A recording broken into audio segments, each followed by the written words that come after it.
एक बार की बात है। महात्मा बुद्ध प्रवचन दे रहे थे।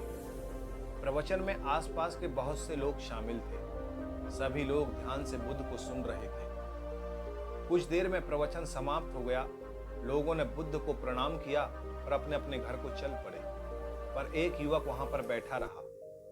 बुद्ध की नजर उस युवक पर पड़ी तो वे पूछ बैठे, क्या बात है वत्स, कोई जिज्ञासा है क्या?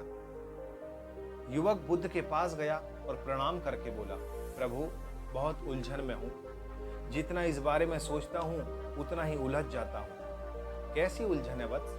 बुद्ध ने प्रश्न किया। युवक हाथ जोड़कर बोला, प्रभु, ये संसार कितना विशाल है। संसार में लाखों करोड़ों लोग निवास करते हैं। उनमें भी एक से बढ़कर एक विद्वान, कलाकार, योद्धा। ऐसे में उन सबके बीच मुझ जैसे समान प्राणी का क्या मूल्य? युवक की बात सुनकर बुद्ध मुस्कुरा दिए। वे बोले, तुम्हारी जिज्ञासा का उत्तर मिल जाएगा, पर इसमें थोड़ा सा समय लगेगा। क्या तब तक मेरा एक छोटा सा काम कर सकते हो? प्रभु, ये तो मेरे लिए गर्व का विषय है कि मैं आपके काम आ सकूं। युवक ने पुनः अपने हाथ जोड़ दिए। आप आदेश करें प्रभु।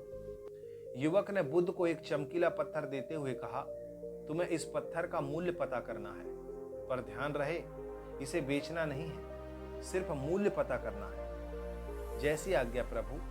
कहते हुए युवक ने बुद्ध से वो पत्थर ले लिया। उसने एक बार फिर से उन्हें प्रणाम किया और बाजार की ओर चल पड़ा।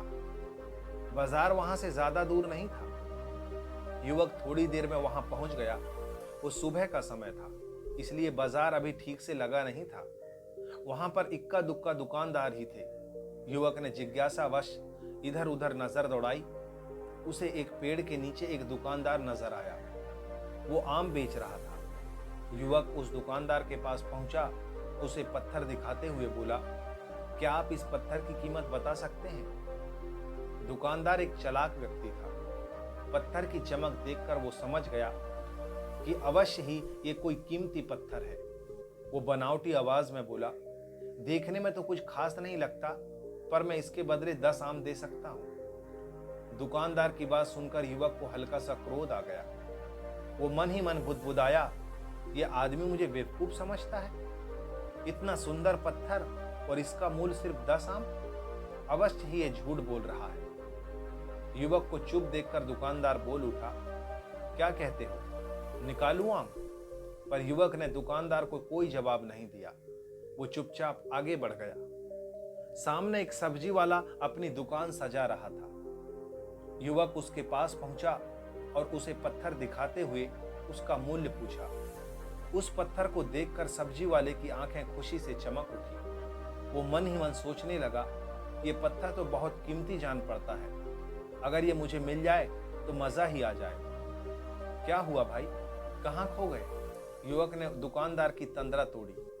सब्जी वाला चौंकता हुआ बोला, कुछ नहीं कुछ नहीं, मैं तो मन ही मन इसकी कीमत की गणना कर रहा था। वैसे मैं इस पत्थर के बदले एक बोरी आलू दे सकता हूं। सब्जी वाले के चेहरे की कटुलता देखकर युवक समझ गया कि यह दुकानदार भी मुझे मूर्ख बना रहा है। मुझे किसी और से इसका मूल्य पता करना चाहिए। ये सोचता हुआ युवक आगे बढ़ गया। सब्जी वाले दुकानदार ने युवक को पीछे से आवाज लगाई, क्या हुआ भाई, अगर आपको ये मूल्य कम लग रहा है तो बताइए तो सही, मैं इसे बढ़ा दूंगा। पर युवक ने उसकी बात पर ध्यान नहीं दिया। वो इधर उधर किसी ऐसे व्यक्ति को खोजने लगा जो जानकार हो और उस पत्थर का सही मूल्य बता सके। युवक को लग रहा था कि अवश्य ही यह कोई कीमती पत्थर है, शायद कोई जौहरी इसका सही मूल्य बता सके। ये सोचता हुआ युवक एक जौहरी की दुकान पर पहुंचा। जौहरी अपनी दुकान को अभी खोल ही रहा था। उसने युवक को अपनी दुकान की ओर आते हुए दूर से ही देख लिया था।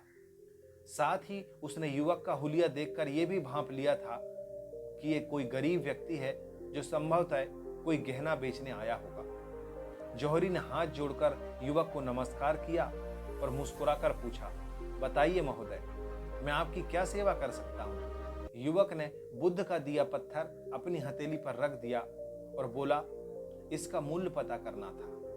पत्थर को देखते ही जौहरी उसे पहचान गया कि यह बेशकीमती रूबी पत्थर है जो किस्मत वालों को मिलता है।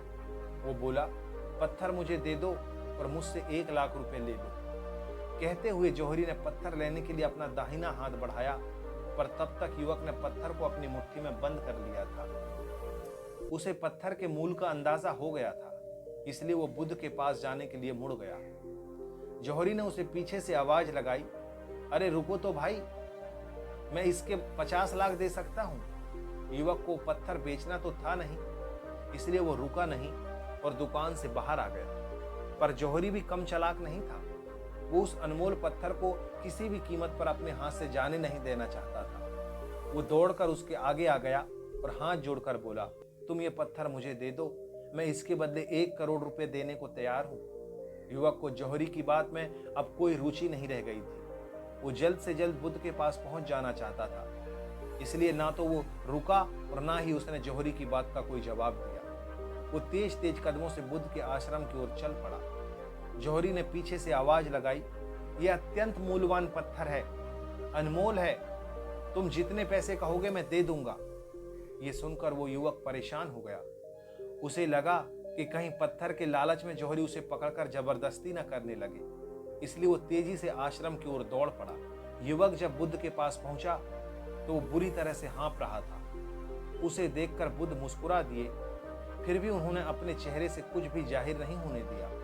वे बोले, क्या बात है वत्स, तुम कुछ डरे हुए से लग रहे हो।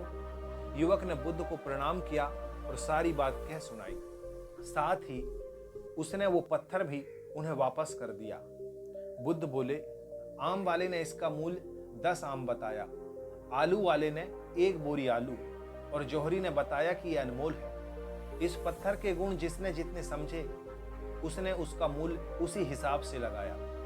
ऐसे ही ये जीवन है, प्रत्येक व्यक्ति खान से निकले हुए हीरे के समान है, जिसे अभी तराशा नहीं गया है। जैसे जैसे समय की धार व्यक्ति को तराशती जाती है, व्यक्ति की कीमत बढ़ती जाती है।